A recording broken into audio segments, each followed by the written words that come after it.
ജഡികതയിലും അധാർമിക പ്രവർത്തനങ്ങളിലും ഏർപ്പെടുന്നവർക്കും അശുദ്ധർക്കും വിഗ്രഹാരാധികളായ ദ്രവ്യാഗ്രഹികൾക്കും ക്രിസ്തുവിൻ്റെയും പിതാവാം ദൈവത്തിൻ്റെയും രാജ്യത്തിൽ അവകാശമില്ലെന്ന് എഫേസ്യ ലേഖനം 5 അധ്യായം 5 മുതൽ 7 വരെയുള്ള തിരുവചനങ്ങൾ വെളിപ്പെടുത്തുമ്പോൾ, നാം പാപത്തിൽ തുടരുകയും മനഃപൂർവ്വം പാപം ചെയ്യുകയും ചെയ്താൽ ഇനിയും ഒരു യാഗവും ശേഷിക്കുന്നില്ല, നമുക്കിനിയും ഒരു നിത്യാവകാശവും ശേഷിക്കുന്നില്ല എന്ന് എബ്രായ ലേഖനം 10:26 ഉറപ്പിച്ചു പറയുന്നു.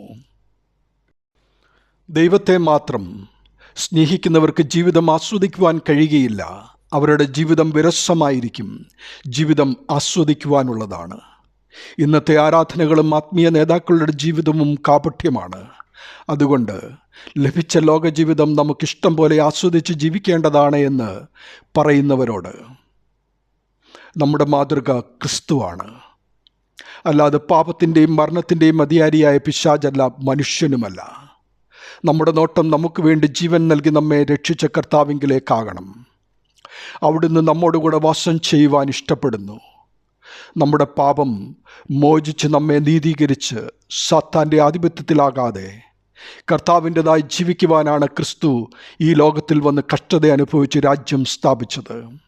അവൻ വസിക്കേണ്ടതായ നമ്മുടെ ശരീരം വിശുദ്ധിയോടെ നാം കാക്കേണ്ടതുണ്ട്.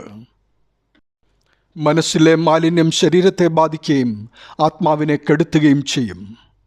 നമ്മുടെ ഭവനവും ശരീരവും വസ്ത്രവും നാം ഉപയോഗിക്കുന്ന സാധനങ്ങളും ഭക്ഷണം പാകം ചെയ്യുന്നതും കഴിക്കുന്നതുമായ പാത്രങ്ങളും മറ്റും വൃത്തിയായി നാം സൂക്ഷിക്കുവാൻ ശ്രമിക്കുന്നത് പോലെ നമ്മുടെ അകത്തെ മനുഷ്യനും ശുദ്ധമായിരിക്കേണ്ടത് ആത്മശരീര മനസ്സുകളുടെ ആരോഗ്യത്തിനും സൃഷ്ടിതാവിനോടൊപ്പമുള്ള ജീവിതത്തിനും നിത്യതയ്ക്കും ആവശ്യമാണ്.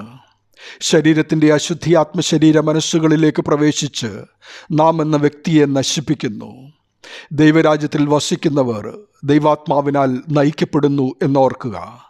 അവർക്ക് പരിശുദ്ധാത്മാവിനാൽ സ്നേഹവും സന്തോഷവും സമാധാനവും ലഭിക്കുന്നു.